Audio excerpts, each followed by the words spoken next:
stud. There is no doubt about it. So he should be interesting to see in the next few years.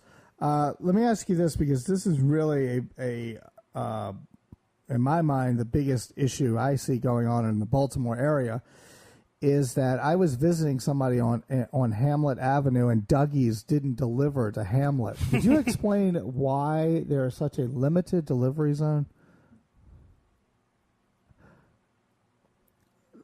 That was Dougie's. I'm not sure if you've heard of it.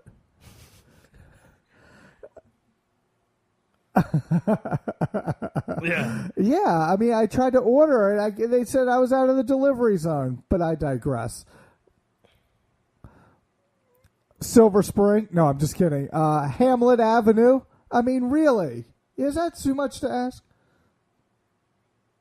I don't really know. It's off exit 10, off of whatever road that is.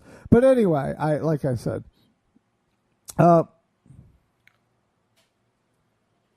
One of the main delivery guys from Dougie's. And if I knew that my man from Israel Sports Radio is trying to get some food, I would have personally brought it over and put in some extra pretzel-crusted chicken and poppers myself. Oh, my God. Next time. I'm telling you, next time. So let me ask you this, because it is an interesting kind of place for the Orioles to be at as buyers rather than sellers here at the parade. Are people pretty much okay with Dan Duquette and this turnaround the front office in Baltimore? Yeah, I mean, Dan Duquette has been interesting because some things are happening this year that haven't happened. Andy McPhail has to get a little bit of the credit, too. But, you know, a couple of these guys that Dan Duquette's gotten in the offseason, like, one of the Oriental players didn't work out there. But Chen, and that's the biggest surprise, really, to me. Not surprise, but to me, the reason the Orioles are in this position to begin with is for the first time since, and I got to go back to, we're going to have to bring out our history books here, but back when the Orioles had a decent 1-2 punch in Mike Mussina and Scotty Erickson back in like 1998. Before Mussina, Moose went to the Yankees, have the Orioles had, up to this time of the season, a number one and a number two that have consistently gotten wins, and that's one of the reasons they're there in the first place. But Dan Duquette is partially responsible for, getting these international players in here. He's made it clear that he's going to be active. A lot of people around Baltimore will be skeptical as to that. And also the question is, how much do you want to give up to get a guy like, again, I threw out the name Zach Greinke. To me, do you give up a Machado or a Bundy in that deal? Maybe, and I don't think there's a right answer to this, but maybe, but only if you be able to sign Greinke long term. To me, certainly not if he's a half a year rental. Greinke is nuts, though. He says the weirdest comments, and of course, it was a couple weeks ago. He apologized, I think, for one of his comments because it was pretty bad regarding his return to the Royals. But D Boys, I want to go into football. That's your main strength. Baltimore is going to have a new foe in the AFC because the Jets landed Tebow. So now they're in deep, deep trouble, right, Deep Boys? Well, let me tell you, Tebow ain't no Madam Brady, from Boston. I thought it was Madam Thomas. But Madam Thomas, yes, thank you. It's been a while, hasn't it? It has. Yes, but I certainly remember that. Actually, we have Andy here who's a Patriots fan. Andy, what are your thoughts about the Madam Thomas comment? Who is Madam Thomas? Go ahead, Deep Voice. Who is Madam Thomas? That would be the surname of Mr. Tom Brady. Oh. Well, I guess nicknames are cute, but the way I see it is at least Madam Thomas, as you call him, didn't play basketball, tear his Achilles, and put himself out for the season. True. It's going to be a very interesting season for us defensively. What's his moniker? What is that Terrell Suggs stupid moniker that he has? Something. T-Sizzle. T-Sizzle. Yeah, T-Fizzled, it looks like, because what a moron. And I know that the front office for the Ravens have said, oh, he's our guy, we'll pay him, don't worry about it. But really? I mean, come on. I know basketball players love to play football players love to play basketball, and they all, because every athlete thinks they can be great in another sport as well. But this is not good for the Ravens, who are already aging. And but this has been talked about before on this program. They have a basketball court at Ravens facility. Front office, get your mind together and your act together. Take the basketball court down. You are asking for trouble. And don't be hypocritical and put in the contracts they can't play basketball when you have one on the facility. We had Yonatan Kaplan on. Yeah, go ahead. That's one of the main problems right there, is that, it's kind of surprising, for a bunch of teams, because this is, not just something that's happened to the Ravens, but, there's just a new, contract, new CBA and everything, and it's surprising that there's still loopholes in there which make it possible that teams can still choose to pay their players, and their players take a hit against the salary cap, even if they do an off-season activity, which is going to cause a season-ending injury. It's very strange that the owners agreed to something like that. Yeah, I think it's just, one of those unfortunate things, but it'll definitely play. Who will be kicking the ball for the Ravens this year? Well, it might still, unfortunately, be Cundiff, and they're going to bring somebody in to challenge him a little bit, but there are a lot of people in Baltimore that would not obviously be happy. I mean, can you really hold on to a guy that prevents you from going to, or at least, at that point of the game, it would have tied the game, right, and given the, at least sent the game to overtime. Lee Evans certainly ain't coming back. The Ravens actually signed Jacoby Jones in the offseason to take over that slot, that third, fourth receiver spot / kick returner, because that's another issue the Ravens had last season. Just their special teams in general, their return game, their kicking game. Billy Cundiff was in the Pro Bowl. A lot of people forget a couple seasons ago. He before the NFL made the hideous move of moving up the kicks there. Cundiff had the most touchbacks in the league. I think he set some kind of a record.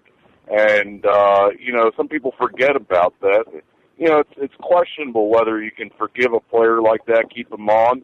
Another issue is right now, a lot of kickers are a dime a dozen. Cundiff might still be the best option. But, the biggest thing for the Ravens this season, I think, is just going to be the fact that, we have lost the Defensive Player of the Year. People don't even know if Ed Reed's going to come back. But I'm going to, right here from Baltimore, guys, I'm going to give you my personal vantage point on guys like Ed Reed and Ray Lewis. Undoubtedly, Ray Lewis, arguably the best middle linebacker to play the game ever.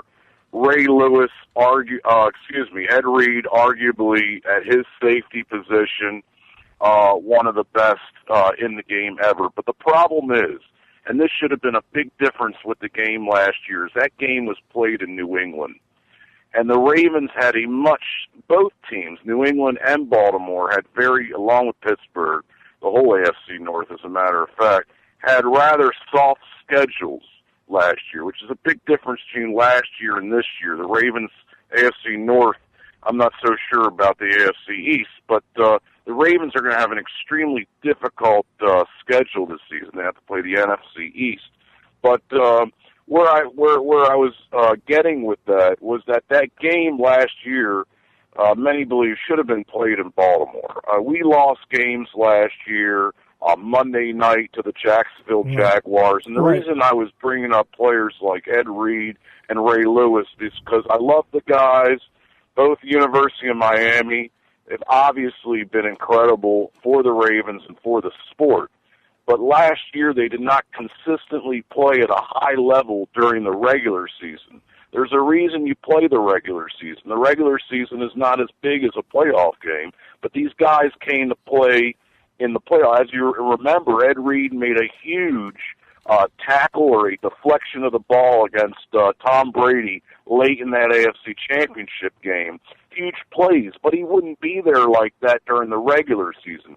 Ray Lewis also is huge in the playoffs, but these guys, these veterans, didn't show up really when they needed to. And the Ravens could have gone 14-2, 13-3, but they did not. And that was a huge difference at the swing of 3 points in a championship game. I'm not going to make any excuses, but I'm basically saying a lot of people in Baltimore are getting fed up with Ed Reed's demands. Undoubtedly, he's a great player. He's set to make about $7.5 million this year. But he wants a new contract, and I don't know if he deserves one. Well, I'm here to say that RG3 and the Redskins beat the Ravens 23-16. That's, there's a guy at Dougie's that's rather optimistic on RG3 there, too. But wait a second, Andy. I mean, what teams are you following there? I mean, who's bigger for you, the Patriots or the Redskins there? Oh, here we go. Or is it going to be whichever one is better this year? It's neither one there, my friend. My team is, without a doubt, Ari, should I tell him or do you want to tell him? I'll tell him. Even though he's from Virginia, which is right and near... And lives in Washington. Right. He lives in Washington, and his whole family are a bunch of Redskins fans. Andy decided to rebel, what a shock, and root for the Dallas Cowboys. That's right. That is my team, the Dallas Cowboys. It's been too long, It's been a while since I've been on the show, and I forgot that there was like a Romo piece going on somewhere around there. There is some Romo mania. You should see the poster that Ari put up in the studio. I don't know if it was from my arrival or what, of Tony Romo in just a Speedo. I think it was a little disturbing when I walked in, but it is Romo. Yeah, well, he signed it. Love to my number one fan, which I thought was a little weird, but whatever works. I mean, it's a good poster. It looks good here in the studio. He looks better than Diana Taurasi in a Speedo, that's for sure. No, I disagree with that. But in any case, well, wait a minute. Women don't wear Speedos. It's a trick question. That's my point. Oh, I got you. Anyway, look, I a little disagree with you just a bit because I don't think, and we talked to Jim Williams, who was the person who was with me when we tried to order Dougie's, by the way, and he does Sorry about that. He does not believe the NFC East is nearly as good as people give credit for. He is a big believer that the Cowboys are overrated, the Eagles are pathetic, the Giants get streaky, and the Redskins are an unknown. So, I can't imagine the North is really going to have... I mean, I would take Baltimore, Pittsburgh, and Cincinnati over all four of those teams. Well, you're right. I mean, the NFC is questionable, but I just look at last year's schedule. I mean, everything kind of fell in the AFC North pocket. We got to play against... Ari, your division there, the Arizona Cardinals, who almost beat us, by the way. Yeah. But, and had we done that, we would have been, we would have needed a little more help, but could have got to the postseason despite our terrible, whatever. It's not what happened. Who's your coach? And the Ravens almost lost to Arizona in Baltimore. And then we actually lost the game at Seattle, playing against the Seahawks. But then, we got to play the 49ers. But, I mean, that's a really weak division. The other division we got to play against was the, I like to call them the old AFC Central, with the Jaguars and the Titans. And that was an extremely weak division last year. This year we play against the NFC East, who, yes, arguably they have their holes, but it's going to be tougher than playing that NFC West. And then in the AFC this year, we have to go up against the West, which I wasn't too afraid of that Denver Broncos game against Tebow, but unfortunately, Mr. Peyton Manning has done a little bit well against the Ravens in the last few years. Yeah. Let me ask you this: did you hear? When the Ravens played the 49ers, did you know that there were two brothers playing against each other? Coaching each other, yeah. There were two brothers coaching. The Harbaugh. Yeah. Yeah, I'm not sure if the media covered that where you were. Well, I was hoping for a rematch against the Harbaugh brothers in the Super Bowl, but we couldn't quite have that. Almost. It was close. We had a rematch of two teams that played in 42. All right, let me ask you this. The home run derby was last night. Do you care? All I know, and, after this storm we had in Baltimore, I don't know how much you guys heard about it. It blew through Silver Spring. I didn't know about that. Okay. It was the day the Shabbos right before we left for Israel. We were in Teaneck, but yeah, it blew through the area. It was, being in Baltimore for 20 years, I've never seen anything like it. Some kind of a mini hurricane for an hour, knocked out everything in sight. Right. And The Voice hasn't had cable and TV and internet for a week and a half. So, therefore, my only recollection of the home run derby last night was that Prince Fielder won, and I got to see a interview of him after the game, and that apparently he does well in all the home run derbies in Missouri for some reason. Oh, interesting. Maybe did he win the one at Busch? He must have. In St. Louis. 2009 was the All-Star game at Busch Stadium. Wow. Huh. That's something. Well, I don't know. I mean, maybe he should have signed with them. Yeah, we could have used him. But I don't know. One of the issues too is that the Voice of Baltimore Sports does work at Dougie's, hence a restaurant shift, trying to get maybe a couple TVs going in that place for football season. But working a late shift in a place that doesn't have any sports action going on in it, makes one have to follow things on their cheap boost cell phones. And, I've been a little bit away from some of the action recently. I haven't sat down and watched full Oriole games. I've been, trying to follow things as much as possible. Only have to see what happens come football season. Yeah, good luck with getting those TVs in because I met with your boss there before it opened to try to throw a big party. I'm not sure he's such a big sports fan. Yeah, I don't know, but Andy, let's try to maybe get that done during training camp at some point. Hey, we so offered we can have some football action going on at Dougie's in the fall. We offered to try to bring some Ravens players there, seriously, and I think it'd be great. I mean, if we can always convince that there will be a financial productivity there for the restaurant, let's draw it up and make it happen. We just can't have Billy Cundiff, that's all. Well, if it makes you feel any better, my Super Bowl party was, I can't say it was sponsored by Dougie's, but we did make the run from Silver Spring to Baltimore for Dougie's 6-foot sub or whatever it was and wings galore. So, oh, gosh, good times. Well, now we're in Israel, and we can eat as much kosher food as we want. Oh, yeah. All right, a second half for the Orioles. Second half for the Orioles, I mean, question is, do you want me to be honest or do you want me to be kind of, orange Orioles Kool-Aid goggles? I mean, look, I was at the last Orioles playoff game in 1997. I sat there behind home plate in the upper deck, watched Armando Benitez give up the go-ahead home run to Cleveland there. Yeah, I remember. Played the Marlins. I remember Memorial Stadium also. Oh yeah. But since it's been very disturbing second halves. I mean, there was when Buck Showalter came in a couple seasons ago, we were terribly under 500 and we had a little resurgence, but this is honestly the first time since the late 90s. I mean, there was a team in 2005 that was like this, playing some very good baseball, but it all fell apart. Some of what's been going on lately has been a little fluky. The Orioles have been winning a lot of one-run games.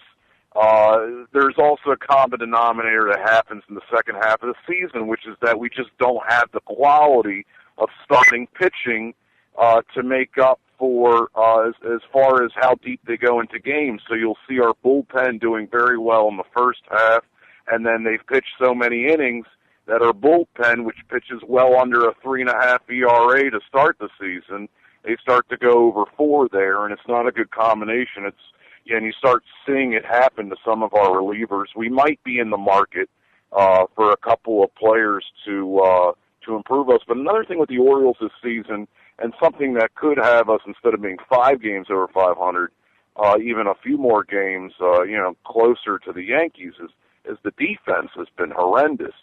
Everybody knew when we got the bopper from Arizona, Mark Reynolds, who hits, like Trumbo, 425-foot home runs. Right. You're getting a guy that hits a lot of home runs, but who unfortunately also gets a lot of strikeouts. Yeah. He averages around 215 average. He set the record for plays a horrible strikeouts. Third base. He set the record for strikeouts in a season and broke his own record. So, yeah, we know he strikes out. Yes. You should be very familiar with that, Ari Louis. Absolutely. Did that at a D-backs uniform. We appreciate that, Mr. Reynolds. All right, Deep Voice, we got to run. Before we do, give us your Ravens prediction, even though we're in July. But we just love football so much, we got to hear it. It's early. I haven't been doing a whole lot of thinking about the schedule. But, I do believe it's a tougher schedule. We will be without the Defensive Player of the Year. Our secondary, though, is stronger. I believe our offense will be stronger. I still expect the Ravens to come in at least first or second place in that division. I think Pittsburgh, with their resurging offensive line, they're going to have a better offensive line. I don't think it's going to come this year. I like the Bengals and the Ravens at the top of that division. But as far as, the bottom line, how far the Ravens make it in the playoffs, I do not know. Their defense is going to have to really make up for a few things. We're going to be without a few of those players, but I think the offense will continue to develop with Flacco, and the return game's a little bit better. But, the defense is always there for the Ravens. I do expect the Ravens to at least be in the area of an 11-5, a 10-6, a wild card kind of team at this point, in my opinion. See, I was thinking 7-9, but, yeah, you never know. Oh, God. Well, just Philadelphia. Philadelphia 7-9. We can agree on that. Yes. Finally, you guys agree on something there. All right, Deep Voice, it was great to have you back on the program. Let's do it earlier than 6 months this time, and we'll have you again soon. Oh, yeah. Appreciate you being on Louis Live and Israel Sports Radio. Thanks, guys, for having me. And you guys, just give me a call on my cell. Ari, you got it. Andy, whenever you want Dougie's, give me a personal call. I'll make it happen, all right? All right, Sounds good. Man. Okay. Be well. Bill, Deep Voice. Have a good one, guys. All right, that was Deep Voice Brian Hoffman here on Louis Live on Israel Sports Radio. And what we're going to do right now is take a break, and on the other side, it will be the Southern correspondent to Israel Sports Radio, Clenari Carter. This is Louis Live and IsraelSportsRadio.com. You're tuned in to the only all-sports talk network in the Middle East, IsraelSportsRadio.com. This is Tamar Cass, and you're listening to Israel Sports Radio. Shalom from the United States. I'm Gina Pitts. Parrish Graham. Mike Pitts. Roosevelt Hall. Mike Roy. We're your friends from the Pro Sports Lives radio show on WAFS Biz 1190 AM. You're listening to Louis Live. Broadcasting live from Israel. IsraelSportsRadio.com. Sports Drain Seat C, compression fit, UV protection, moisture wicking, anti-odor, and physique enhancing. Certified by the Circle K. Sports Drain is a revolutionary seat garment that features high performance properties and a compression fit, offering the wearer ultimate comfort and style for sports and everyday wear. Custom logos and team jerseys are available. For orders, please visit TamirGoodman.com. That's TamirGoodman.com. Broadcasting live from Jerusalem, IsraelSportsRadio.com. Support Barak Netanya, Israeli professional basketball team, as they give back to the children of Netanya through Netanya Hoops for Kids. Netanya Hoops for Kids serves all of the children of Netanya, especially the ones that need us most. Through basketball clinics held by professional players, at-risk children learn life skills like teamwork, communication, discipline, and community responsibility from real-life heroes. Netanya Hoops for Kids partners with the municipality, schools, and local nonprofits to bring thousands of children to basketball games each season. Join us as a donor, partner, or fan. One city, one team, one family. www.netanyahoopsforkids.org. The biggest names in sports are all on IsraelSportsRadio.com. DJ Venom, DJ Venom, DJ Venom, DJing parties throughout Israel, birthday parties, weddings, club events, bar mitzvahs, bat mitzvahs, and much more. You pick the type of music and DJ Venom will turn your event into the party of the year. Available Sunday through Thursday. Call 052-952-6506 or email djvenom1984@yahoo.com. That's 052-952-6506 or email djvenom1984@yahoo.com. Book your party today. That's DJ Venom. This is Dimitri Salita, and you're listening to IsraelSportsRadio.com. Building love of Israel, one sports fan at a time. IsraelSportsRadio.com. Back here at Louis Live on Israel Sports Radio. Fun never stops here in the studio or even outside the studio. What? Our thanks to Deep Voice Brian, Yeah. the voice of Baltimore sports. And you guys at the end of the conversation finally got along. That was good. Well, we both agree we hate Philadelphia, and I love Dougie's. So my enemy's enemy is my friend, and Jews bonded over food. So there you go. There you go. Dougie's is good stuff. I haven't had Dougie's in probably 4 or 5 years. Oh. So it's been a while. That has been a while. Yeah. I think it was the Super Bowl for me. Actually, I'm not sure. I can ask Joe Robbins. Did you guys eat together? No, but when I went to his book release, I stopped at Dougie's on the way. Oh, okay. I was like, wow, all right. So you guys are close. Okay, so good stuff there. Do you want to hear something crazy about the All-Star game tonight? Sure. So, Chipper Jones, are you familiar with him? Yeah, I'm familiar with his work. First ballot Hall of Famer. Best third baseman in the last 15 years. Yeah, sure. No, without a doubt. Except maybe A-Rod. He's not even natural third baseman. Not natural third baseman. But you remember that Chipper played left field for a little bit. When wasn't he first started, right? No, he was third, then they moved him to left. But anyway, get this. Chipper Jones has never played at only one baseball field in all of Major Leagues. Do you know what that field is? Fenway Park? Nope. Braves. Come on, Braves, Red Sox. Oh, yeah, right. Nope. Kauffman Stadium. Tonight, he will play in Kauffman Stadium for the first time ever. It'll be the last ballpark. Interesting. So Chipper will make full circle and hopefully gets one served up by Chimney Wong. Yeah. Clenari Carter's on the line right now. Clenari, will Chipper Jones get a Chan Ho Park delivered fastball the way Cal Ripken did 11 years ago? What do you think? I believe so. I believe so. I think they're going to let him go out in front of all of his peers, and, it's not going to be the typical, they're going to give him that ball. Awesome. It's going to be nice. I think so. I think he'll get the MVP. Yeah, I was thinking about that. I was thinking about the whole Cal Ripken Jr. situation and comparing that from 2001 to Chipper Jones in 2012, and I think it's going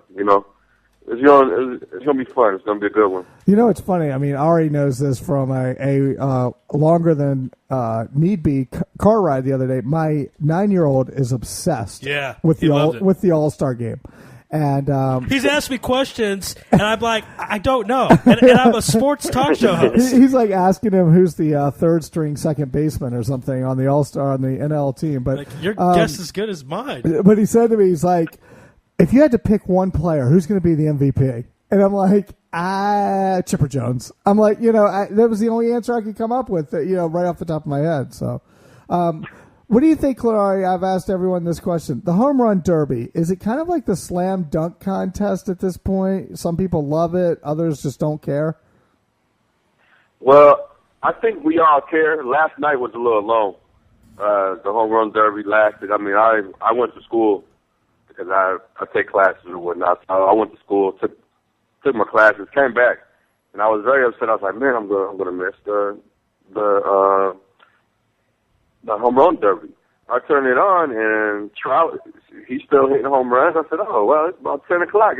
I think the home run derby lasted almost 3.5 hours. You know, yeah, so I think it was a little long in the tooth yesterday, but at the same time, it's still the home run derby. It's still America's game. It's still what we like, you know, and it's still our sport. It's just we don't need it going 3.5 hours. Right, because Chris Berman for 3.5 hours. Wow. Back, God. Now, Clodari, Prince Fielder won, and he's a vegan, I believe. Are you going to become a vegan now so you can hit home runs like Prince Fielder? I'm thinking about it. No, I'm not going to. What do you think, Clodari? Everybody's making that change to being a vegan now, huh? I know, Mike Tyson to become popular in sports. I mean, Arian Foster, right? He's talking about becoming a vegan coming up.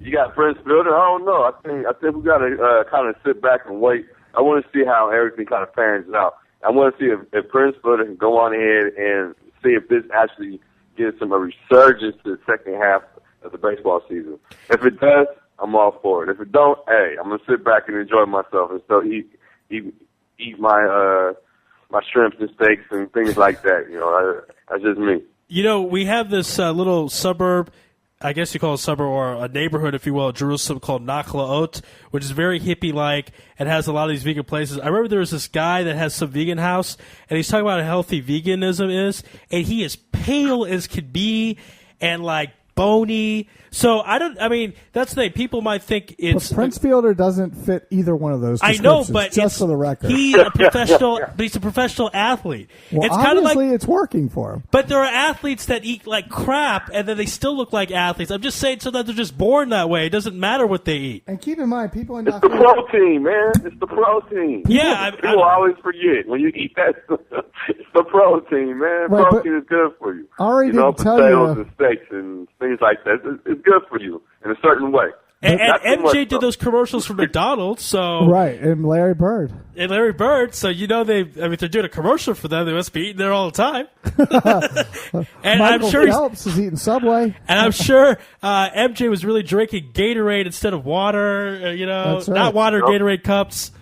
But I'm sorry, Andy, I cut out. Go ahead. No, because you also forgot to tell him that people in Nachlo don't shower, so it's a whole other story. That might add to the pale part of it. Exactly. Yeah. Prince Fielder, Clara, you're our man covering the southern part of the United States. I know Kansas City's not so southern, but Prince Fielder showered, though, after that, right? As far as you know? I think he did. What did you say? Prince Fielder what? Prince Fielder showered after the home run derby, right? I hope so. I didn't hear about the news. What happened? All right, let's go to. Actually, we can still stick with the All-Star game tonight. I hope he showered. I mean, that's a big guy. Yeah. Hey, what do you think about? What do you think about? There was so much made of some of the late additions, but Bourne from the Braves being added to the roster, replacing, I believe, Ian Desmond in the end. He's quick. He's a speedster. Yeah, I think it's great. He deserves it. On top of that, I think there's a couple players out there that deserve to be added to the roster that possibly didn't make it to the roster. I know about the injury because I do cover the Southeast, so we can talk about Bryce Harper as well. 19 years old kid, makes it to the All-Star game. At the age of 19, he's the second person or the youngest person to ever make it. Who was the other? To the All-Star. Griffin. Was it?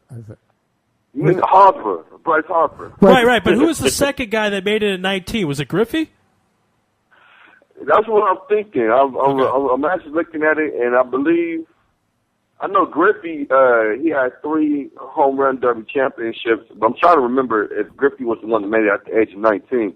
But I know Bryce Harper, A lot of people gave him a lot of, critic on the fact that, maybe he shouldn't be there and things like that. Same with Bourne. But you know what? They went out there this year and they've done exactly what they've been asked to do. May not be popular. Bryce Harper, that's a real popular name. Bourne, not popular as much.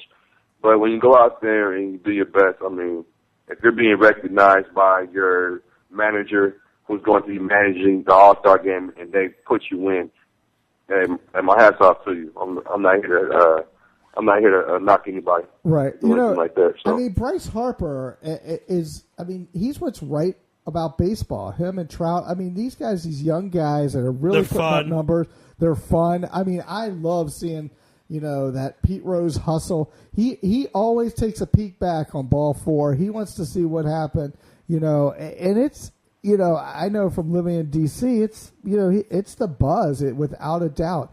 And it is good for baseball. And in the end, I know that it, quote unquote, counts for the World Series, but it's an exhibition game, truthfully. And so why not have some different players in this game? Half the players don't even want to go when they're selected. Yeah. And just an update, Ken Griffey Jr. and Alex Rodriguez were 20 when they made it. Bryce Harper, 19, is the youngest non-pitching All-Star. Okay. So we've had 19-year-old pitchers that, gone on, and they did that, but not a non-pitcher. So he's the first 19-year-old non-pitcher, which is great. That's a huge deal. And this is going to actually help catapult his career and build his own legacy. And I think that's what we need to actually do sometimes as well. Sometimes you have players that kind of make it, not off of this year, but they make it off of what happened in past seasons. Absolutely. They have an off year this year, and all of a sudden they're still in. Bryce Harper said that when Rizzo called him in the office to tell him he was going to go to the All-Star game, he thought he was being sent down. Yeah. And then he was all ready to say, that's a cloud comment. He made it scary for himself, but no, congratulations to him. Right. But that's a huge deal. People need to make more out of this, even though he was late selection or should be there, should not. And you talk about setting a record by being the youngest non-pitcher to play the All-Star game. Is this, Kobe Bryant, his first All-Star game, he was 19 and almost won the MVP. They gave it to some guy named Michael Jordan. But Kobe had a couple of nice moves. He had a fake out of Dominic Wilkins where he dribbled. It was probably illegal, but it's an All-Star game, so it didn't really count. But he dribbled behind his back to his left hand and then did a sky hook. And Bob Costa said, I don't believe I've ever seen that before because I'm not sure if it's illegal or not. So do you look for Bryce Harper maybe to hit a home run or make a goal diving play with his glove? I'd like to see him throw somebody out at home. Throw someone out at home. One of these things, because I still remember that Kobe Bryant All-Star game. It was 1998 in New York on Broadway. He was selected as a starter. People also said he shouldn't have been there because he did not start for the Lakers at the time. We talked to Del Harris about that when he was on the program. So are you looking for Bryce Harper to do something special in the game tonight? I believe Bryce Harper's glove will be on display tonight. Not only that, but the man does have some power to go along with it. He hasn't hit as many home runs as possibly we would like in a star setting, but I think he'll probably do something clutch toward the end of the game, and I think Bryce Harper will show everybody why he was selected to be in this year's All-Star game. That's just my opinion. I've been watching him. I actually have him on my fantasy team. Yes, I play fantasy baseball, nice. So I actually have him there as well, and I've been actually paying attention to him. His numbers, like I said, are not jumping off the board, but he's a solid player. Right. Also, Tony La Russa is coming back to manage. Now, this is something we talked about in last night's program. Tony La Russa is not managing baseball anymore. Now, yes, he was the manager of the Cardinals when they won the World Series last year, and tradition states the managers of the teams who made it to the World Series are in. But do you think Matheny should be there? This is a game that does decide home field advantage in the World Series, and you have a manager of one of the teams that's not managing anymore. So do you like La Russa there? It's kind of a la Magic Johnson where he comes out of retirement for an all-star appearance, or is Matheny really the guy who should be there? What are your thoughts? In all honesty, I do not believe La Russa should be managing the all-star game. Not tonight. And possibly, if he's retiring for good, not ever again. Not that I have any problem with him, but he is an employee of Major League Baseball.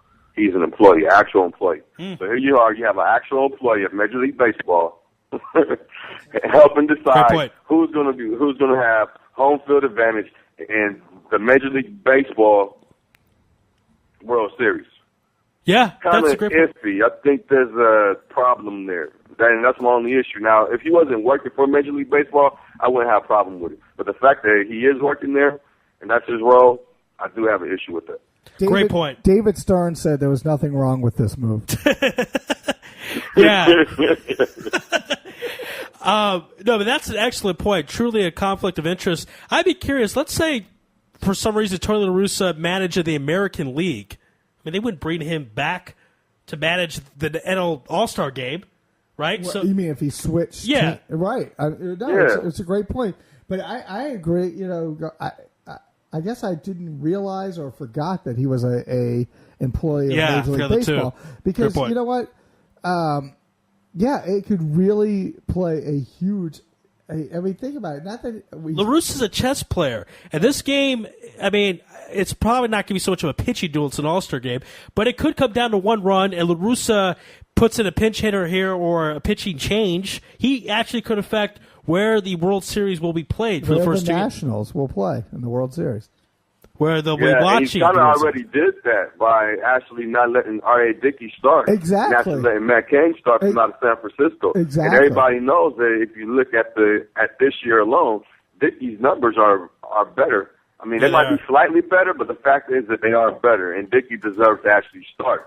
But because La Russa lives because he lives in the Bay Area, and he's able to see Cain a little bit more, and he did say this, and the fact that he likes him a little bit better, all of a sudden he decides that Cain's going to start over Dickey, and I'm like, wow. Are we playing to win, or are we playing as an all-star game, or what's the two? I mean, there's a thin line there somewhere, you know. And if we're playing because it's an all-star game and festivities, Dickey should be starting. Absolutely. I mean, and also, it's a great story, 37 years old, but his numbers, right now, I mean, he'd be the Cy Young winner in my opinion, and I don't get the move for starting Cain. Now, I also would understand if let's say there was a Cardinal that was potentially a candidate to start the game. If he started a Cardinal, that's done all the time, where you pick your particular guy.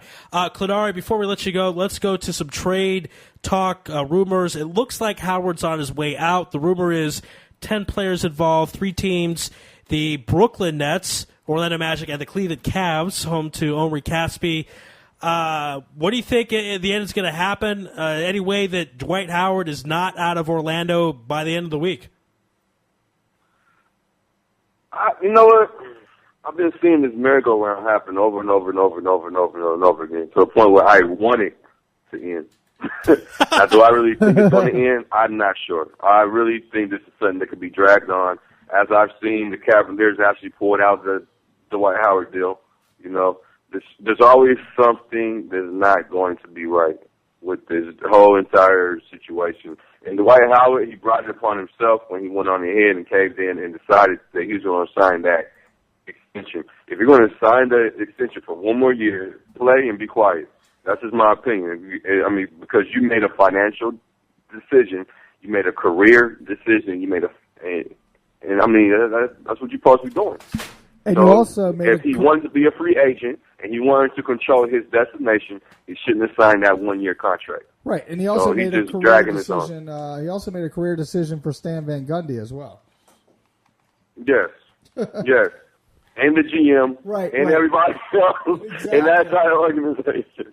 Yeah, exactly. He's a diva, that guy. There's just no doubt about it. Now, Clinari, also, have we had you on since Steve Nash went to Los Angeles? I don't believe we have. No. Give us your thoughts about that. Andy thinks that it's a Karl Malone move. What are your thoughts? What do you mean? What do you mean by the whole Karl Malone move? Well, basically, the Lakers and Suns are somewhat rivals, and he's just going there to chase a ring. I don't know. I thought the difference, is Karl Malone played twice in the finals for the Jazz, and John Stockton left. So, actually, it is similar. I mean, Nash doesn't have anybody there at Phoenix. He's not going to win a title there. I'm a Phoenix Suns fan. I'm happy that he's going to have a chance to win. What? I am. I really am. I don't think they will. I'm not rooting for Ray Allen in the Heat. Okay? I think they're the fourth best team in the conference, the Lakers. But give us your thoughts before we let you go about Steve Nash to the Los Angeles Lakers. My honest opinion with the whole Steve Nash to Los Angeles Lakers opinion is going to be great. The reason is because you basically have four. I mean, Miami has three. Their three may be a little bit better, but LA now has four. Steve Nash is an MVP. Mm-hmm. You got Kobe Bryant, who is the MVP. You have Gasol, who is a multi-time NBA All-Star. And then you have Bynum, who is starting to come into his own. And if for some reason they can go on ahead and they can mesh all of this in, I would actually put them above the Oklahoma City Thunder. Wow. That's in my opinion. Like I said, but it has to mesh. It has to be orchestrated. And I mean, Steve Nash and Paul Gasol on the on pick and rolls, and then somebody was to even come down and double Paul Gasol on the pick and roll. His passing abilities is good enough so that Bynum can catch the ball down low by the rim for a dunk, or if you want to play the whole double game, I mean, who are you going to double? This is a situation too, because if you're doubling Kobe Bryant, then that leaves Nash. If you're going to be, I mean, that's a great scenario for the Lakers. I think they do need to possibly bring off another big man, possibly an Antoine Jameson type of player. Somebody can go out there and create their own shot. Antoine Jameson was kind of playing the role of Lamar Odom or whatnot, something similar to that. But they definitely hit a home run with Steve Nash pickup if everything orchestrates correctly. Yeah, the Lakers certainly got a big break, and Kobe Bryant's wanted some help for a long time. Wanted management to make a trade since the Paul Gasol trade, of course. So they got it with the Nash Rambler. All right, Clodari, before we let you go, give everyone out there a plug of where they can find out more about your work. Well, simply, I'm sure everybody has Facebook and Twitter by now. If you do, go on ahead, look me up at JMC Sportsbook. And what that stands for is just make it count, because I believe in everything that you do in life. You always got to be able to put forth your best foot and make everything count. Everything that you do, make sure that you're always striving to be the best at it. So therefore, you make it count. On top of that, anytime you're listening to Israel Sports Radio is always a great moment. Right. Absolutely. And you can always catch me here with Ari Louis and with Mr. Gresham, and you can catch me with my brother Raphael. So, Absolutely. Thank you guys for having me on the show. It's always great to be able to bring this different type of perspective or whatnot and conversate with you guys. All right. Yes, absolutely as well. Enjoy the All-Star game tonight. We will be in touch. Have a good one, man. All right. Thank you. All right. That was Clodari Carter, our Southern correspondent to the United States. And hey, let me ask you this. Yeah. Talking NBA, trades, deals, guys on the move.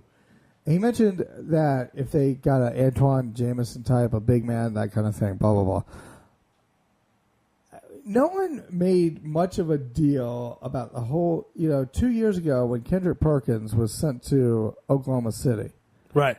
It was considered like, what the heck is Danny Ainge doing? Right. For that year, Kendrick Perkins was a non-factor in the playoffs, and especially in the championship series. I mean, they didn't even have him playing, if I'm mistaken. Well, right. His minutes, I guess we can look up his minutes. Well, but the thing, you're talking about with OKC. Yeah. Right. Yeah. But, I mean, the thing is, I have dropped and not there remorse. The thing was the Celtics starting five, that particular starting five with Perkins at center was undefeated as far as playoff series. They never lost a playoff series. Right. And now, of course, last year they moved, Garnett basically to center position, which isn't his natural position. But my point is, you really just didn't see much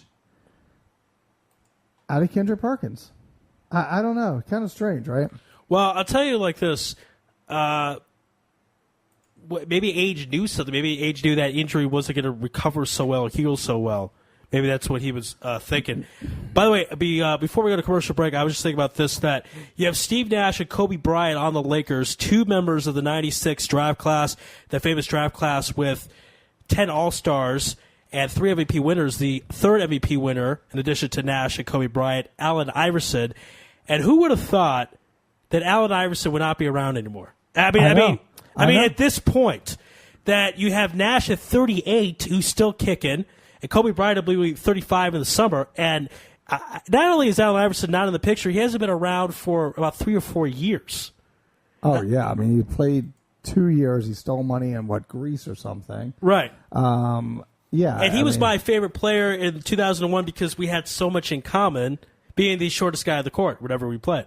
I related to Allen Iverson. I felt like he felt me. He understood me. He felt you? Yeah. Did that hurt? In my heart. No, he's got a gentle touch.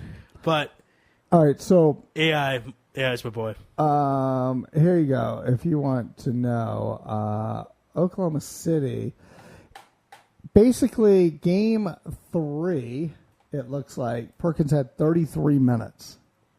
Okay, he started each game, right? Other than game 3, he had 19 minutes or less. That's. Oh wait, I'm sorry. Game 1, he played the whole game. Is that right? No, game 1 he had 24. So he averaged about 19 minutes a game over the series. That's kind of odd. Yeah, that is. Yeah, that's supposed to be your big man inside, but they went with Ibaka, I guess, to try to block shots and kind of shuffle people around. But yeah, kind of interesting considering that trade, many people question Ainge, including Ari Louis. Oh, I certainly question that. Right. Well, I tried to explain to you, you don't doubt ever Danny Ainge, former Phoenix. Yeah, except for the whole he was coach of the Suns, and then he quit because he wanted to spend more time with his family, and then became the GM of the Boston Celtics. So does Stan Van Gundy. Things happen. People change. I like my family. Wait, no, I don't. Michael Jordan wanted to play minor league baseball. Sure, it was his dream. Couldn't hit up a curveball. No. Okie dokie. Are we taking a commercial, or are we just going to ramble through this? No, we'll take a commercial. Are you sure? Yeah, well, let's do that. Let's pay some bills. With our thanks to Clary Carter, Ari Blueside's on the other side. It's Louis Live at IsraelSportsRadio.com. You're tuned in to the only all-sports talk network in the Middle East, IsraelSportsRadio.com. This is Tamar Cass, and you're listening to Israel Sports Radio. Shalom from the United States. I'm Gina Pitts. Parrish Graham. Mike Pitts. Roosevelt Hall. Mike Roy. We're your friends from the Pro Sports Lives radio show on WAFS Biz 1190 AM. You're listening to Louis Live. Broadcasting live from Israel. IsraelSportsRadio.com. Sports Drain Seat Seat, Compression Fit, UV Protection, Moisture Wicking, Anti-Odor, and Physique Enhancing. Certified by the Circle K. Sports Drains is a revolutionary seat garment that features high-performance properties and a compression fit, offering the wearer ultimate comfort and style for sports and everyday wear. Custom logos and team jerseys are available. For orders, please visit TamirGoodman.com. That's TamirGoodman.com. Broadcasting live from Jerusalem, IsraelSportsRadio.com. Support Barak Netanya, Israeli professional basketball team, as they give back to the children of Netanya through Netanya Hoops for Kids. Netanya Hoops for Kids serves all of the children of Netanya, especially the ones that need us most. Through basketball clinics held by professional players, at-risk children learn life skills like teamwork, communication, discipline, and community responsibility from real-life heroes. Netanya Hoops for Kids partners with the municipality, schools, and local nonprofits to bring thousands of children to basketball games each season. Join us as a donor, partner, or fan. One city, one team, one family. www.netanyahoopsforkids.org. The biggest names in sports are all on IsraelSportsRadio.com. DJ Venom, DJ Venom, DJ Venom, DJing parties throughout Israel, birthday parties, weddings, club events, bar mitzvahs, bat mitzvahs, and much more. You pick the type of music, and DJ Venom will turn your event into the party of the year. Available Sunday through Thursday. Call 052-952-6506 or email djvenom1984@yahoo.com. That's 052-952-6506 or email djvenom1984@yahoo.com. Book your party today. That's DJ Venom. This is Dimitri Salita, and you're listening to IsraelSportsRadio.com. Building love of Israel, one sports fan at a time. IsraelSportsRadio.com. Back here on Louis Live, thanks to Ari Carter, our Southern correspondent. Talked a little of everything there. Well, not everything. More of the All-Star game of Dwight Howard being a big baby. But at this point, Dwight's gone, right? No way they can get rehash that. He doesn't have to be gone. You think they can work that through? What else? I mean, what could he do if they don't trade him? Fake another back injury like he did last year? I mean, seriously, what can they do? Sit and pout? Yeah, I don't think there's a lot of options for Superman out there. No, Fly away, really, retire. Huh? They can retire. Hey, let me ask you this: are the Phillies allowed to have an All-Star representative with all this with their the team being so bad? Current record. Actually, a person we can ask is on the line now. Oh, our Philadelphia insider, Ari Bluestein. Ari, are the Phillies allowed to have a representative with the team being so bad? Of course they are. Why aren't they? Everybody else allowed a representative. Come on, guys. Stop killing my Phillies. Is this the first year ever the Pirates have more? It's the first in a while. Right. Got to give them a lot of credit. They're playing some good ball right now. Since Willie Stargell, probably. Andrew McCutcheon, the new Probably. Stargell. Well, you look at the Phillies All-Stars. You know, Carlos Ruiz definitely deserves to be there. He's probably the only Philly that's really standing out right now. He definitely deserves to be there. Hamels is having him next year, and Papelbon, you know, he's one of the better closers in the league. He's maybe on the border for me, as was Hamels, but I think Ruiz definitely deserves to go. All right, we have a lot of wait. Can I ask one question? What is the conversation in the dugout going to look like with Cole Hamels and Bryce Harper? Oh, great point. Yeah. Are your thoughts? Wait, what was that? A conversation in the dugout? When was this? No, I'm saying at the All-Star game. Oh, what the conversation will be? I'm sure they'll be joking. I'm sure they'll be joking around. I mean, that's you know, water under the bridge, you would say. I don't know. I think they're past it. I mean, it's not like he injured Harper. Right. I mean, I think they'll be okay. But remember, 2004, Roger Clemens, Mike Piazza, the battery together, they apparently acted like they put everything under the bridge, and Piazza gave those signals to the batters because those American League batters torched Roger Clemens. I know Mike Piazza told them what was coming. So thank God Harper is not catching. Well, but if he can figure out a way to botch Hamels, I think he will. He might just walk by him and be like, hey, you might want to check your pickoff move. You know, something like that. Okay, so we were talking about this a lot in the All-Star game, in a weird scenario that you have Tony La Russa coming back out of retirement. Clary made the great point that he is working for Major League Baseball, but yet he's managing in a game that can decide which league gets the World Series. It doesn't seem like it's very partial. It doesn't seem like it's very non-biased. What are your thoughts about La Russa managing as opposed to Matheny? Well, it's a tough question. To me, I think La Russa deserves to be coaching because he was the one that won the World Series, not Mike Matheny. But you guys bring up a great point that, you know, he is employed by Major League Baseball, and I think it's kind of a controversial, conflicting topic here. You could look at it the way that I just proposed, that he deserves to be managing the National League because he won the National League and won the World Series, but this might be a case where I think because he's employed by Major League Baseball, there could be some foul play in here. Ultimately, though, the players play, and I think they will determine the outcome of the game. Does La Russa have some power to help or not help the National League or maybe help the American League win the game based on the lineups he puts in? Sure, but I think ultimately it will come down to the players, and I think it won't have a lot of effect on the game. But in my opinion, maybe La Russa shouldn't be managing. Maybe they should not necessarily Mike Buffini, but maybe the current National League leader, which I guess would be the Nationals, so maybe Davey Johnson, maybe they do an exception this year. But again, like I said, I don't think it's going to really affect the game that much. I think a bit. Yeah, go ahead. No, I think maybe what they should have done is have Mark McGwire, since he's on both staffs, and then have La Russa throw out the first pitch. Oh, man, you're just full of jokes today, aren't you? But, who is throwing out the first pitch in Kansas City? George Brett? I wouldn't be shocked if it would be. Wait, what was that about George Brett? Who's going to throw out the first pitch because it's at Kauffman Stadium? Oh, right.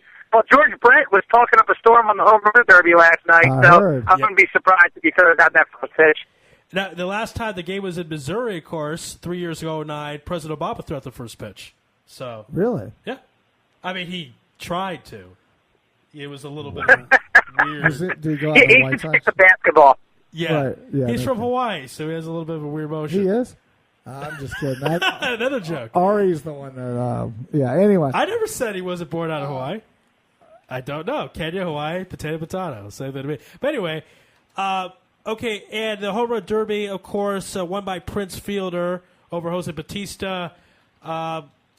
The home run derby has lost a little of its luster at this point. Or are you still happy that they have it in the All-Star festivities? I still like that they have it. They might need to find a way to kind of shorten it a little bit, because after the first round where you got to watch everybody initially go, I think everybody just started to lose interest. You had, like I said, George Brett was on there. You had John Kruk eating some wings. Chris Berman going back, a ton of time. And I actually was watching it at a restaurant bar, so I had it on mute, and I was enjoying some food, and I was just watching it. I didn't have to hear what was going on. I just saw the closed captioning. So I enjoyed watching it, and I love having the home run derby. But maybe they should just do one round or maybe 2 rounds. I don't know. I mean, if they did that, Prince Fielder wouldn't be the winner because he, of course, came strong in the second and final round. But I still like that they have it. I definitely look forward to it every year. I think they should do sort of like the NBA or hockey, do like a skills competition. Like, see outfielder throwing it to home plate, how fast you can turn a double play. See if there's anyone left in Major League Baseball that can bunt. Stuff like that.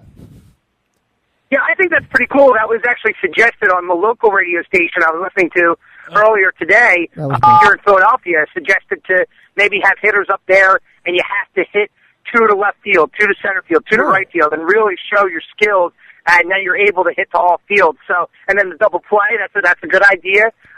Running the bases, I don't know if they really want anybody getting hurt, but, maybe a speed contest, maybe who can run from home to first the fastest, or from first to third, second to home, that kind of thing. I think it would be a good idea, a little bit added there. Would you suggest that instead of the home run derby or in addition to it? I think in addition, because basketball has the slam dunk and the 3-point contest, and then they have the rookie sophomore game. Right. Basketball really does a good job of. Because it's really about the fan experience. The problem is you would never be able to put a pitcher on the mound to see, fastball or something like that, because no manager is letting his pitcher just try to rear back and throw it without worrying about Tommy John. And, I'm sure the same hamstring issue if you tried to do a speed contest, but, it's just, I don't know. 3.5 hours is what I heard the home run derby went, and 3.5 hours of Chris Berman, to me, whether it's closed caption or with volume, is just way too much. Yeah, I would agree. I think that basketball does do a nice job in the skills contests. They have the variety, including like the dunk and the 3-point contest. And the NHL is really a sight to see with the skill shots and the skating and everything. I really enjoy the NHL skills contest a lot. Yeah, I do too. Now, let's go on to the NBA. Movements here right now, the main story, Dwight Howard and potentially 10 players involved to trade, 3 teams. Give us the latest going on with Superman fleeing and flying out of Orlando. Yeah, I think it looks like he'll be out of Orlando. He'll be heading to Brooklyn. I think they're just trying to finalize the deal. I know that the Magic are also talking to the Houston Rockets and the Los Angeles Lakers about potential trades if this falls through. But it sounds like they're going to be able to get some help from the Clippers and the Bobcats or the Cavaliers. I think the Cavaliers are kind of the lead for that 4th team, but the Bobcats are waiting there in the wings. There's going to be a lot of players involved. There's going to be a lot of sign and trade deals involved. The big ones obviously are Chris Humphries of the Nets and Brook Lopez of the Nets. Both guys need to approve that for sign and trade and everything, and those are the big pieces of that potential trade, in addition to some first-round draft picks. So I think that the Magic will find a way to make it happen because they need to get some value for Dwight Howard because there's no way he'll be there. If they don't get this trade done, there's no way he will resign with the Magic and he'll just walk. So this is their opportunity to get some players, get a good big man in Brook Lopez, get some draft picks, and potentially build your team around some new guys. They brought back Jameer Nelson. There's also some other good pieces in place. So I think it's going to happen. It's just a matter of time, and could be seeing another big 3 in Brooklyn with Joe Johnson and Darren Williams along with Superman. I think he should go to the Wizards straight up for Nene. I don't know. Yeah, because that's a fair trade. That's just my opinion. Yeah, are people in Brooklyn, I mean, they're going to go to these games in Brooklyn. We had NBA Dave on a couple of days ago, and he said no way. So people really going to watch? I mean, he says if you want to watch a basketball game, you go to Manhattan. Food and yeshivas are for Brooklyn. I mean, people going to if they're going to have Dwight Howard, though, I think people will figure out a way to watch a game in Brooklyn and just enjoy it. I think so too, and you're going to get New Jersey Nets fans, from across the bridge that are going to be interested in this team. There aren't many Nets fans. Obviously, most people in that area are Knicks fans, but the Nets fans are going to find a way to get to Brooklyn and watch these games because this is the team that they grew up watching and rooting for, and it's not like the Seattle Supersonics where they moved and became the Oklahoma City Thunder. It's almost impossible to travel to games from that distance, although they can watch it on TV. But I think you're going to get the New Jersey Nets fans. You're going to maybe get some New Yorkers who maybe don't like the Knicks, and they'll go over to Brooklyn, and it's a brand new arena. It's going to be a good game experience, and you have those players, especially with Dwight Howard, and Darren Williams is a people don't really know about him, but I think they will now that he will be paired with these 2 guys. So I think it's going to be, I think they're going to do well in Brooklyn. I think they really are, to get Howard. People forget that back when the Nets were in Jersey, so long ago, they had unemployment night, and I think they had homeless night. They had all kinds of crazy. They had that deal where if you bought a Nets jersey, you got a jersey from another player from another team of your choice. Yeah, it was that bad. They basically had to beg people to come to the games out in Newark. I don't think you have to beg Brooklynites to watch the basketball. So overall, I think it's a great move. Let's talk about Steve Nash to the Lakers. What's that? Who cares? Well, who cares? The 2-time MVP going to the Los Angeles Lakers. I think he has a lot left in his step, and not maybe a lot of seasons. He's 38 years old, but last year he was second assist to Rondo. Where are the Lakers right now? We had Clanario that says if everything gels, they could be the best team in the Western Conference, better than OKC. I right now still think they're the 4th best team. What are your thoughts about where the Lakers stand in the West? I would agree with you, Ari. I think as of now they are number 4, even with Steve Nash behind the Thunder, the Spurs, and I would put probably the Clippers ahead of them. After being together for a year, Chris Paul and Blake Griffin, they have a few other good pieces in there like DeAndre Jordan. I would put them number 4, but I think they could potentially go up to number 2. I think the Spurs are getting older, and the Clippers, who knows? They'll probably be good, but if Nash and Kobe gel well together and Bynum and Gasol have good years, I think they could potentially be number 2 behind the Thunder. I still think the Thunder will probably win the Western Conference again. They just have way too many weapons, I think, they are just definitely the best team in that conference. But I think it's a good move for the Lakers. They definitely needed a point guard. They're trying to get as much out of these final years of Kobe as they can. Kobe is still a great player. He's not what he used to be. And that same thing goes for Steve Nash. You know, you mentioned he was second to Rondo in assists. That's certainly something that he still can do. Is he at the MVP level that he was several years ago? No, he's definitely not there, especially from a scoring perspective. But he's still a very good point guard. He sees the floor very well, and he's a great leader on the court. So I think that the Lakers will definitely be they've put themselves in a better position, let's say, to make a run at the Western Conference title as opposed to last year. So I think it was a good move for them. So we'll see if it works out. And Jeremy Lin, he's thinking about going to the Knicks or the Rockets. Where do you think he'll end up at the end of the day? I think at the end of the day, the Knicks will match the offer sheet. I don't know the story. I know that Lin was going to sign the offer sheet with Houston. I'm not sure if he actually did. I kind of lost track of that story amid the Major League Baseball All-Star game here. But I think he'll ultimately come back with the Knicks. Jason Kidd is there. Yeah, he's a future Hall of Famer, that's for sure. But I don't think that's enough in terms of point guards for New York. I think Jason Kidd being there could help develop Jeremy Lin. I think that might be the idea behind the Kidd signing in New York. So I think Lin will be back with the Knicks. All right, we're going to ask you now a very serious question because you're on the ground in Philadelphia. The Penn State sex abuse report, that scandal, is due out Thursday. What more are we going to find out here? We're going to find out Joe Paterno really, really knew what was going on and hid it. What do you think we'll find out when this comes out Thursday? Yeah, this is a very tough story here in the Philly area, especially for the Penn State alums. And I think what you're going to see, based on what I've read in reports and what we're hearing in news reports in Philadelphia, is that there were a lot of emails exchanged back and forth between Paterno, Graham Spanier, the president, Curley, Schultz, Curley, the athletic director, and Schultz was also involved about this whole thing after Mike McCleary came forward. And I think what you'll find is that Spanier and Curley, I think, and Schultz were all kind of ready to go to the authorities. And then I think Joe Paterno may have said, let's go to Sandusky first and talk to him before going to the authorities. And I think as a group, they all decided that it was more important to protect the program and the university as opposed to the young boys who were involved in this whole sad situation. So I think you're going to see that, these people really just did not make the right decision.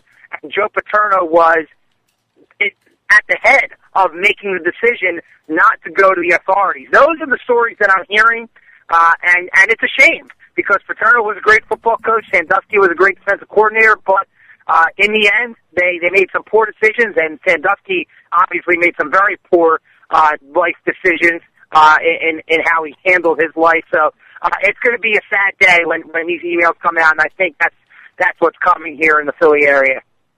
The story seems to get worse and worse, even though he's going to spend the rest of his life in jail about all the things that happened. And his son, the testimony was released that he was also abused, his own son. So it seems to get worse. It's just such a sad story. There's even though he's going to prison, there are no winners in what happened. But it is important that the truth finally does get out. It's good to know the truth will always eventually get out. It's just a question of time.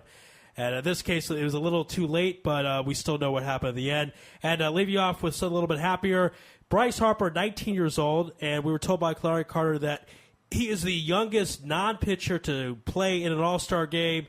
How significant is that? I mean, you're talking about we don't know where his career is going to go. It seems like the sky's the limit. Hopefully we won't be talking about him as a Ryan Leaf or something like that 5-10 years from now. But how significant should we look, or what should we look for Bryce Harper in tonight's Midsummer Classic? Well, I don't think he's a Ryan. I don't think he's a Ryan Leaf, but I think that this is the start of a great career for Bryce Harper. He's got all the tools. He can hit for average. He can hit for power. And he can run the bases. He can play the field.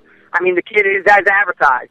You know, as is Mike Trout on the other side, another very young player, young rookie, to be in the All-Star game. So I think these guys, both Harper and Trout, are going to have great careers. I think Bryce Harper will be a perennial All-Star, and I think you're going to start to see him get voted in as he starts to play more and more over the years, and as the Nationals get better and better. They look to be playoff bound at this point, and I think it's the beginning of really a special career. I mean, it's tough to say that, being a Phillies fan. Obviously, we're going to be seeing the Nationals a lot, but I think that Bryce Harper is the real deal. Is he? I mean, right now he's better than Mike Trout. No, you don't. Andy doesn't think so. What do you think? I mean, his numbers aren't better. Right, his numbers certainly not better. Who will? How about this? Who will have the better career? What do you guys say, Trout or Harper? Go to I think I'm not sure. It's tough to say. They're different kind of players. I don't know. If I had to bet, I would say Bryce Harper will have a better career. And Andy? I'll be a homer. I'll go with Bryce Harper. Okay, all right. Yeah, why not? But Trout at this point is the MVP candidate. Oh, yeah. He's having an unbelievable year. Just what's hurt him is played about 61 or 2 of the 77 games for the Angels. Well, that's what hurt his chance. Same with Harper, first of all. Right, but Harper's not chasing the MVP. Second of all, the other thing that's hurting him is he's playing in Los Angeles. And that hurts Trout? Yeah. Because there's an East Coast bias. Oh, in the MVP voting. Sure. Well, Ari Bluestein is all about that. You get an MVP vote, right, Ari? What was that, Ari? You get an MVP vote? No, I don't get an MVP vote. That'd be pretty awesome, though, if I did. But this East Coast bias, you're on the East Coast, and Andy's on the East Coast. So you guys both tell me. I'm a West Coast guy. No, I mean, I just think it's not so much a blatant bias, but you just don't watch see the these much. guys. Well, right. you can't 3 hours see them. late. Yeah. Half the country does not see these games. So people see Bryce Harper, and people are going to hear about Bryce Harper. They are, don't forget there's a guy named Albert also in Los Angeles, and there's really, there's Zimmerman, there's Strasburg, but Gio. There's no, name like Albert Pujols sitting on the Washington Nationals, that's for sure. Before we let you go, all right, will an East Coast bias hurt Trout? I mean, I don't think he's going to win the MVP regardless. I think this is Josh Hamilton's award to lose. He'd have to, I think, really tank it. But will that hurt Trout in his voting? Maybe a fifth-place voting instead of a third, something like that, because he plays on the West Coast? Yeah, I think it could. I don't think it's going to hurt his Rookie of the Year voting. I think he'll be the American League Rookie of the Year for sure. Yeah. But, Andy had a good point. The West Coast guys, I mean, we don't really see them out here in the East Coast. And Mark Trumbo last night, that was the first time two of my buddies had even heard of Mark Trumbo. And he is just having a great season. And the entire country got to see his talent last night. So I think that definitely does factor into it. But I think Trout will still win the Rookie of the Year in the American League. Okay. All right. Great stuff as always. We certainly appreciate our Philadelphia Insider coming on Louis Live on Israel Sports Radio, and we look forward to having you on again real soon. As always, it was a pleasure. Thanks, guys. Have a good one. All right, Talk be to well. you soon, Ari. That was Ari Bluestein, our Philadelphia Insider. Breaking news here. The Cavs are withdrawing their offer regarding the Nets and the Orlando Magic deal. Omri Moshe is safe. Your book is safe from another guy leaving a team. Well, for today. For today, yes. Omri Moshe can always go somewhere else. Maccabi Tel Aviv. Yeah. Who? It might be better for him at this point. Who? He'll get more minutes. Who? One or more two Jews in Tel Aviv than there is in Cleveland. Yeah, but you want to have Tamir Goodman. Maccabi Tel Aviv might be better than the Cavs also at this point. Oh, God. On that note, we're going to take a break. On the other side, a good friend of the program, Joe Robbins. This is Louis Live on IsraelSportsRadio.com. Network in the Middle East, IsraelSportsRadio.com. This is Tamar Cass, and you're listening to Israel Sports Radio. Shalom from the United States. I'm Gina Pitts. Parrish Graham. Mike Pitts. Roosevelt Hall. Mike Roy. We're your friends from the Pro Sports Lives radio show on WAFS Biz 1190 AM. You're listening to Louis Live. Broadcasting live from Israel.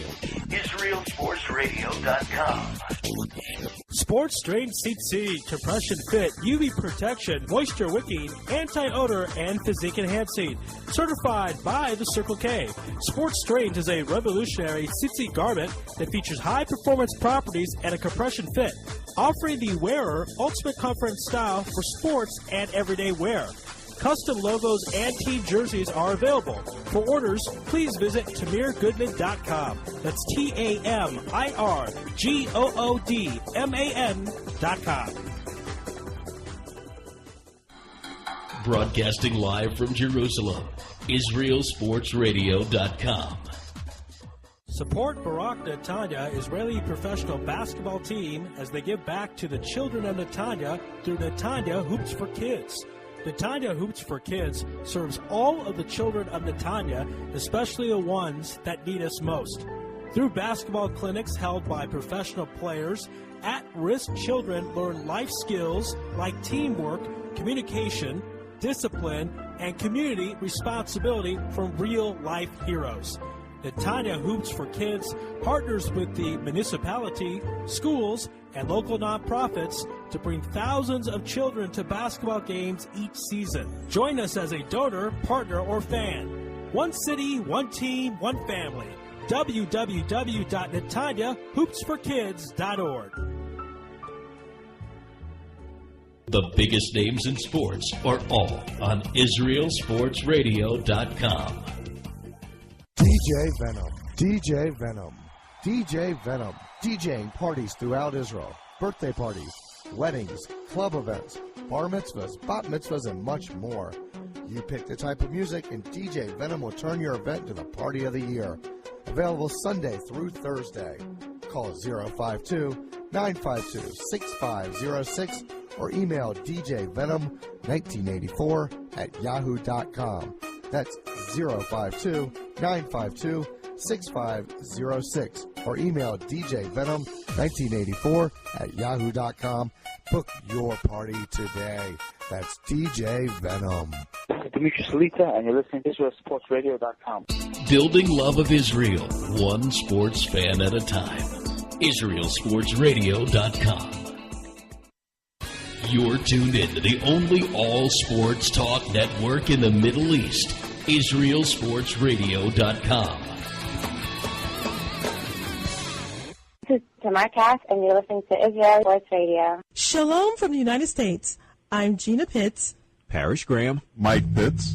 Roosevelt Hall. Mike Roy. We're your friends from the Pro Sports Lives radio show on WAFS Biz 1190 AM. You're listening to Louis Live. Broadcasting live from Israel. IsraelSportsRadio.com. Sports Drain CC, compression fit, UV protection, moisture wicking, anti-odor, and physique enhancing. Certified by the Circle K. Sports Drain is a revolutionary CC garment that features high performance properties and a compression fit, offering the wearer ultimate comfort and style for sports and everyday wear. Custom logos and team jerseys are available. For orders, please visit TamirGoodman.com. That's TamirGoodman.com. Broadcasting live from Jerusalem, IsraelSportsRadio.com. Support Barak Netanya, Israeli professional basketball team, as they give back to the children of Netanya through Netanya Hoops for Kids. Netanya Hoops for Kids serves all of the children of Netanya, especially the ones that need us most. Through basketball clinics held by professional players, at-risk children learn life skills like teamwork, communication, discipline, and community responsibility from real-life heroes. Netanya Hoops for Kids partners with the municipality, schools, and local nonprofits to bring thousands of children to basketball games each season. Join us as a donor, partner, or fan. One city, one team, one family. www.netanyahoopsforkids.org. The biggest names in sports are all on IsraelSportsRadio.com. DJ Venom, DJ Venom, DJ Venom, DJing parties throughout Israel, birthday parties, weddings, club events, bar mitzvahs, bat mitzvahs, and much more. You pick the type of music, and DJ Venom will turn your event into the party of the year. Available Sunday through Thursday. Call 052-952-6506 or email djvenom1984@yahoo.com. That's 052-952-6506 or email djvenom1984@yahoo.com. Book your party today. That's DJ Venom. This is Dimitri Salita, and you're listening to IsraelSportsRadio.com. Building love of Israel, one sports fan at a time. IsraelSportsRadio.com. Back here on Louis Live on IsraelSportsRadio.com. Our thanks to Ari Bluestein, our Philadelphia insider. We're going to end the final segment with a very special guest. He is going to discuss. Now, I didn't tell Andy this, but we will have a little boxing talk, not a lot. What? Just a little bit, and mixed martial arts, just because there was a big fight. What? On Shabbat. There's no such thing as a big fight in mixed martial arts. They have a 2-1 guy versus a 3-2 guy, but there was a big one that even I was. I pretty thought we had entertained by. agreed that when Joe came on, there would be absolutely no boxing talk. I got to go to Super Moshava. Well, Andy goes to Super Moshava. Joe, what do you know? Let's get right into it. Well, first, let's invite you and thank you for being on the show. Joe Robbins, thank you for being on Louis Live. How you doing out there? Hey, guys, I'm doing well, thanks. Great to be back. Yeah, always a pleasure. Let's go to the Charles Sonnen-Anderson Silva fight. Again, just like the first fight, Sonnen actually has the lead before he loses. He took Silva to the ground within 5 seconds of the first round. Of course, has that great wrestling background, two-time national champion in wrestling, in college wrestling.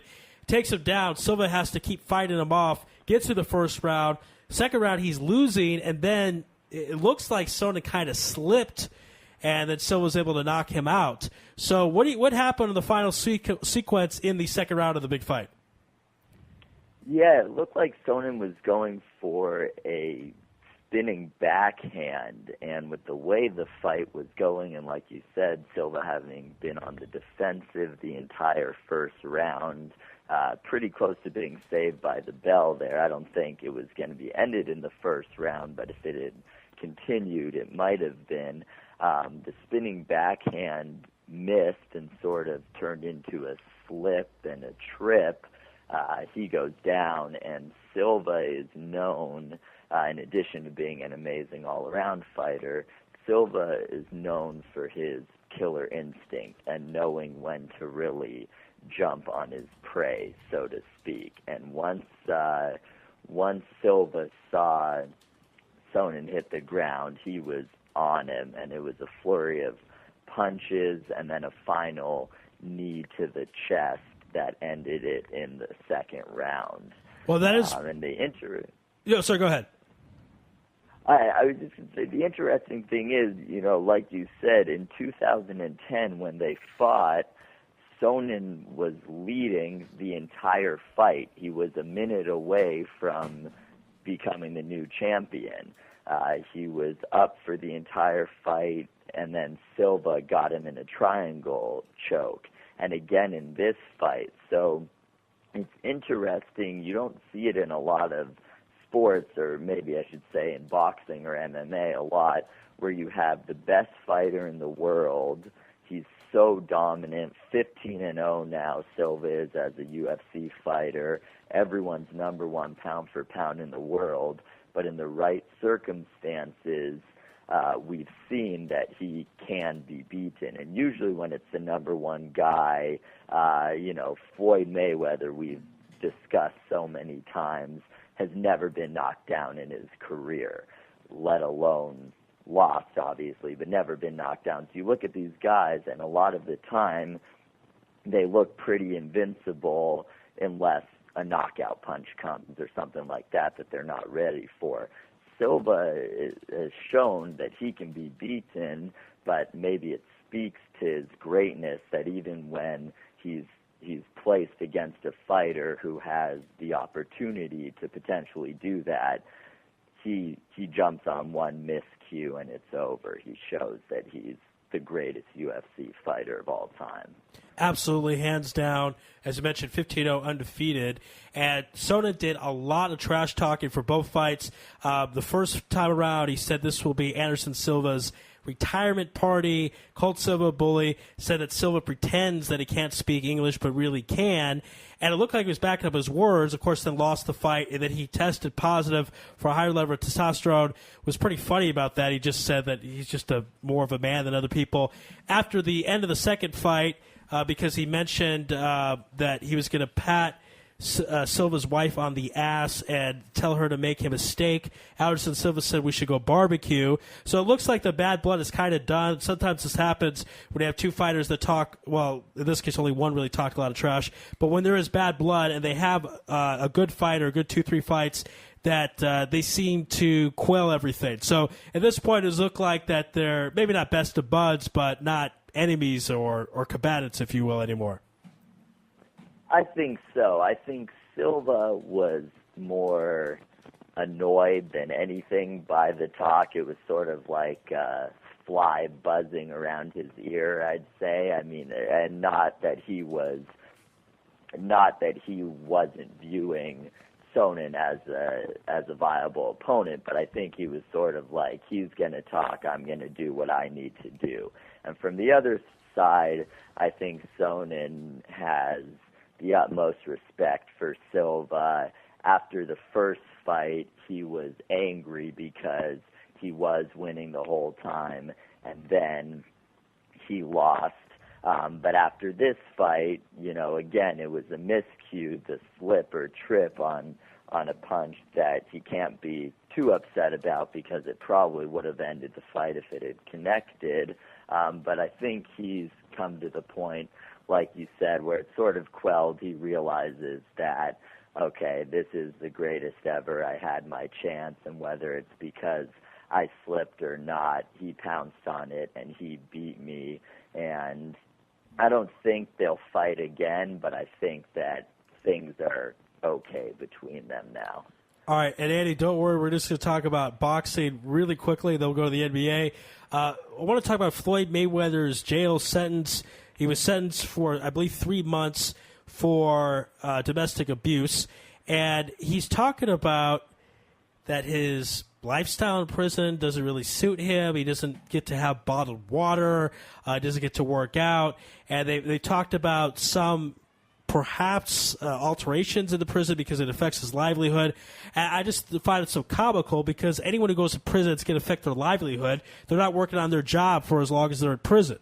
So I don't see why Floyd gets to be any different. If you don't want this to affect your livelihood, don't commit crimes. Don't hit your wife. So what is the latest in regard to Floyd's jail sentence at this point? Yeah, I agree with you 100%, especially with Floyd Mayweather saying after the fight, after the Cotto fight, when he was being asked about the upcoming jail sentence that he was set to start, days after that fight, he said he had to approach it like a man.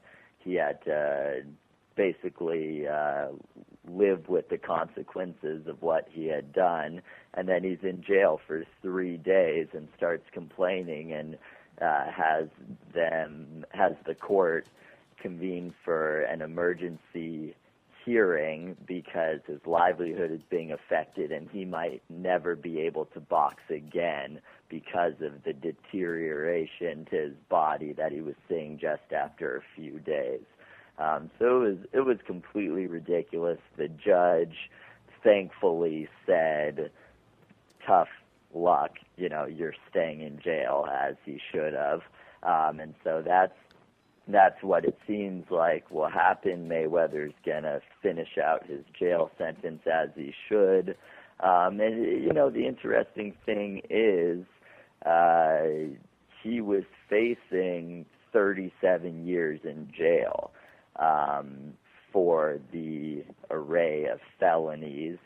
And because of who he is, he was able to plead them down. But with all the things he did and everything he was facing with the domestic battery, the kidnapping by not letting his ex-wife and kids leave, all of that, there was no way he was going to avoid jail time, and we all knew that. But I think more than anything, we've talked about Mayweather's acumen, marketing acumen before, and I think more than anything, the reason he said what he did and did the hearing was he thought it might actually have a chance because he knows how much Nevada's economy depends on mega fights.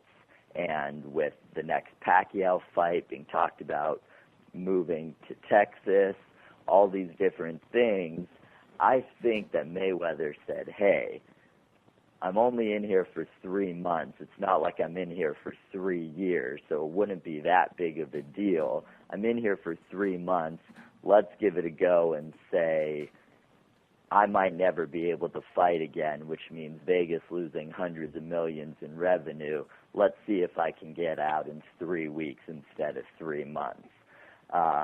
It didn't work, which is good. It shouldn't have worked. He should be in jail for a lot longer than the 3 months he's in jail. But I think that was what was going through their heads. I like to think that it wasn't, that Mayweather isn't that type of person where he really thinks he can run the world like that, but who knows?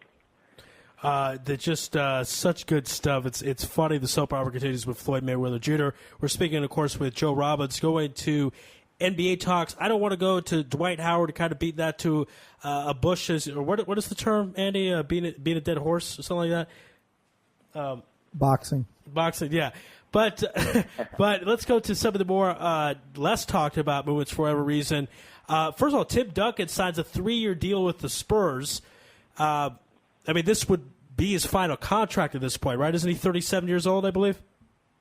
Yeah, and I think this is the same as the contract that Kevin Garnett signed with the Celtics. I think the team wanted to keep Duncan, or I should rephrase that. I think it's the same type of deal. They're a little bit different. I think the Spurs wanted to keep Duncan, and they know that he's a good guy, and he'll be okay being a backup if he needs to, and he'll be a great mentor for the younger players, younger big men, DeJuan Blair, Tiago Splitter, whoever they draft.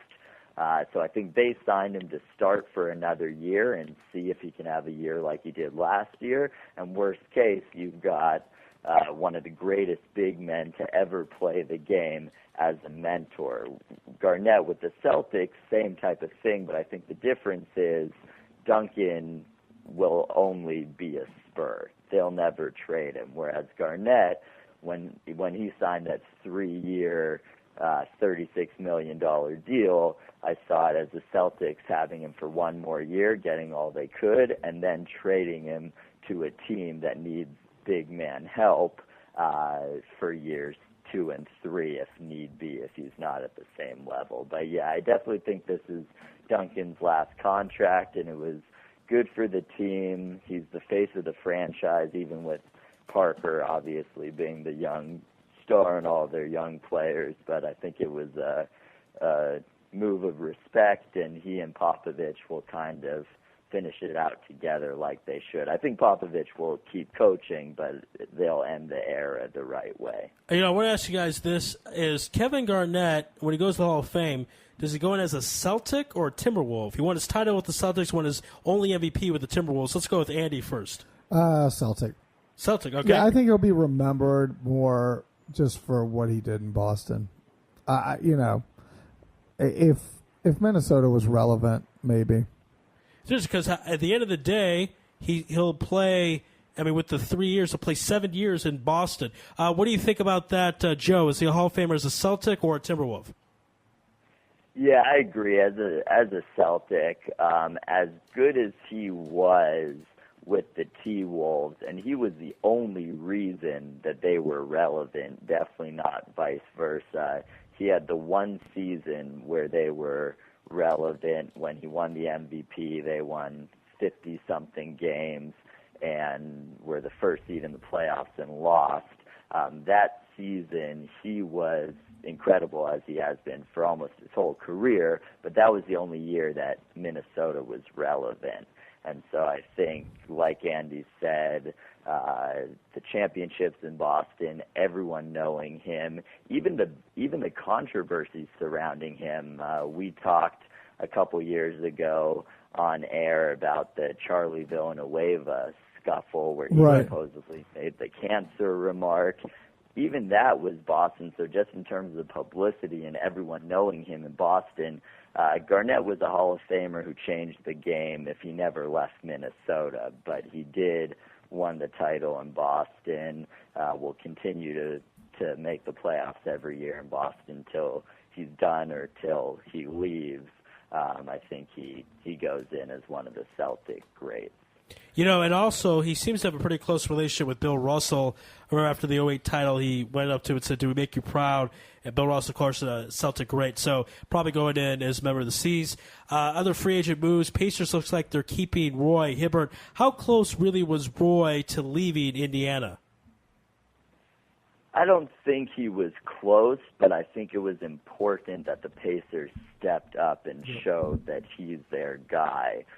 The latest I heard was he hadn't even signed Portland's offer sheet yet. The 4 years, $58 million. So I think that's why it was so important that Indiana came in when they did. They came in and they said, "You haven't even said that you're leaving or thinking about leaving, but we're going to come in and keep you." And since then, he hasn't spoken out against it, so he clearly has a good relationship with Coach Frank Vogel and the other members of the team, as opposed to Eric Gordon, who signed a 4-year, $58 million, same max deal contract sheet with another team, New Orleans. His current team said they were going to keep him, and he's come out publicly and said he does not want them to keep him, and they should not match that offer. So I think it's Indiana did the right thing, and Hibbert, he wants to be there, and hopefully, you know, we've seen him, a lot of guys that big, 7'2", 280, he lost some weight, put it back on, but it was good weight he put back on. So really over the last 3 seasons, he's remained consistent weight-wise, and we've seen his stamina get better every year. And I think we're looking at, he should have been an all-star this year. I think we're looking at a perennial all-star at the big man position if he can stay healthy. And other free agent moves going around the NBA, Boris Diaw, who, as me and Joe know, kind of retired when he was on the Suns after the Suns gave him that contract, but he's still floating around, and in the NBA signs a $9 million deal with the Spurs. Spurs also re-signed Danny Green. But then kind of a more of an interesting story coming back home, if you will, Marcus Camby, who has won some Defensive Player of the Year awards with Denver. He goes from Houston to New York, and it looks like he'll end his career there. Really where he got famous, in my opinion. In 1999, they went to the NBA Finals. Cam was a big part of that. The number 2 pick overall in the 96 draft. Speaking of the 96 draft, why did the Knicks decide to make this deal and bring Marcus Camby back to the Big Apple? I think it takes the pressure off of Tyson Chandler, the physical pressure. Chandler is the number 1 interior defensive player in the NBA. One of the most enjoyable things for me as an NBA fan about living in New York has been the ability to watch Tyson Chandler on TV working as hard as he does night in and night out. And he plays banged up, and he's one of those guys. I remember watching Iverson back in the day, and my dad and I would talk about it, and with all the hits he takes and Iverson diving for every single loose ball, we all said, how long can he play for? And Tyson Chandler is the same type of guy, all hustle, and he was playing literally with 3 or 4 different injuries at the same time last season. I think you bring Camby in, he can still play, and he'll use up some of those fouls. He'll body up some of the bigger guys so Tyson Chandler can stay fresh, because he really is the center of that organization if they plan on doing anything defensively. We know that Amari and Carmelo Anthony don't play defense, so it's all going to come through Chandler. And I think also, depending on how much Cambia is left, you can go with a Twin Towers offense at some point, like the Spurs did with Duncan and David Robinson, and have Chandler and Camby play together. And even though all their points will come off of dunks, if you've got Jeremy Lin passing to them who can set up all those plays, that could be a good thing to switch to give Stoudemire some time to rest. All right. Joe, last question before I let you go. The Midsummer Classic tonight, National League versus the American League, of course. Who do you like, and give us a score? I like the American League. I don't think the runs are going to come off of Matt Cain. I think he puts up a good showing, and Verlander does too for the American League. So I think it'll be a lower scoring game. But I think top to bottom, the American League's lineup is just too ridiculous offensively. I'm going to go maybe a little higher scoring. I'm going to go 7-3 American League. All right, Joe, my last question for those people out there who don't know that you are a poetry slammer, one of the best in the biz. How about if you do some of Candy? Is that the name of it, Candy? Yeah. Yeah. Can you hit us with some of that? That's one of my faves. Yeah, what, how much would you guys like to hear? Whatever you like, man. All right, so this is... Well, we put Joe on the spot. We appreciate it, but the poetry's that good. Yeah, my pleasure. Yeah, all right, so this is Heartbreak Through the Eyes of a Candy Addict. When I met her, my heart was full, like a juicy blue raspberry gusher. Now it's punctured. There's a hole near the left ventricle that will not be mended no matter how much carnauba wax or yellow number 5 dye they have to patch it with. Sour blue goop running from my chest to my shoes. I miss I miss you. Ran into her on the street. Damn, she was looking sweet like candy. Her complexion was smooth, her skin the color of peanut butter. Her body was mad nuts. I called her my payday. And I knew right then and there I wanted her to be my lady. She was out of this world like Mars bars and moon pies. I wanted to take a ride on her Milky Way. Her beauty was a jawbreaker, and she looked like a lifesaver, popping out game like a Pez dispenser. Trying to impress her, I wanted to undress her with my mind. I started to woo her with my sense of humor because I got jokes like Laffy Taffies that get them laughing, and I'm always good for at least a snicker. See, that first night I took her to dinner, and by the end I knew I wanted to Hershey's hug and kiss her, but it felt like something bigger, and I've been known to be somewhat of a smarty, so I held off on getting a little bit of honey. The next day I felt like $100,000, and I thought, hot damn, it is good to be me, because we were sweethearts sending each other candy messages like hold me and you're sweet whenever we were apart. We were connecting on some sexual ish too, me and my boo, my baby Ruth, my down for whatever chick who liked to lick candy canes and lollipops. When we connected, it was like nonstop almond joy. And then she took my cherry, flavored bubble gum, and even though I lost it years before, being with her was like entering another world, and every night was like our first time all over again, in a good way. Cookies and cream, when we made love, it was anything but a milk dud.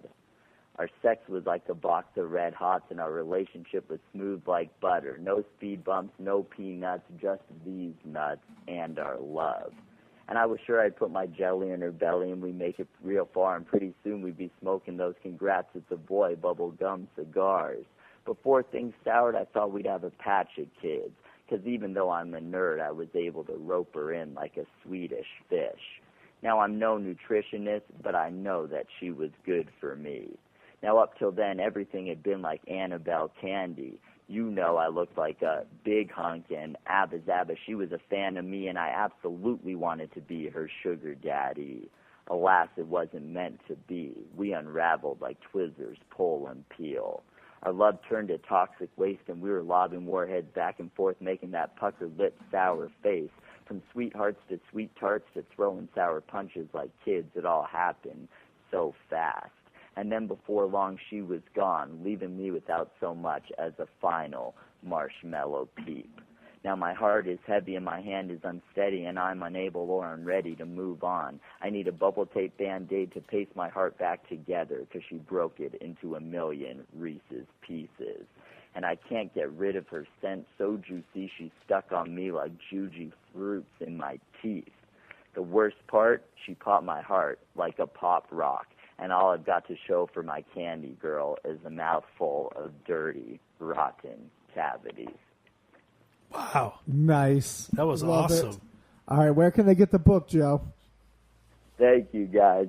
You can get the book through Facebook, facebook.com/omgpoetry or omgpoetry@gmail.com. Get in touch with me. I have copies of the book, One Man Gang, and Heartbreak Through the Eyes of a Candy Addict is in it, and I take cash and credit cards since it's the 21st century, and I ship to anywhere in the world, including Israel. Wow. Good job, man. Good job. As Great always. stuff. All right, Joe. Wow, I'm touched. That was really something. Ari keeps looking at the candy store across the street. I think he's hungry. Wow, it was good. It makes me want to write some poetry. Of course, my last poem, by the way, if you want to check out my poem, type in Ari Louis poem on YouTube. Oh, yeah. Anyway. Not the same as Joe's, though. All right, Joe, we got to run and close of the show, but thank you for being on Louis Live at IsraelSportsRadio.com. Thank you, guys. Always great to be here, and great to hear Andy back in studio for the Ari and Andy show. Absolutely. Thanks, Joe. Appreciate it. See you soon, buddy. All right. Bye, guys. Thanks. Wow. What a poem. Dude, he is so good. I mean, I went to his show in New York at the New Yorican. It was really good. Man, stuff. I'm Good jealous. stuff. I'm envious. Good stuff. I wish I was that good Joe at it. Robbins. He can string it together. He's got some good stuff. Wow. All right, that's going to wrap up our show tonight. What a great way to end the show. All right, wait. American League or National League? American League, the better league. National League 2-1. Because of Tony La Russa? Yeah, he's a small ball.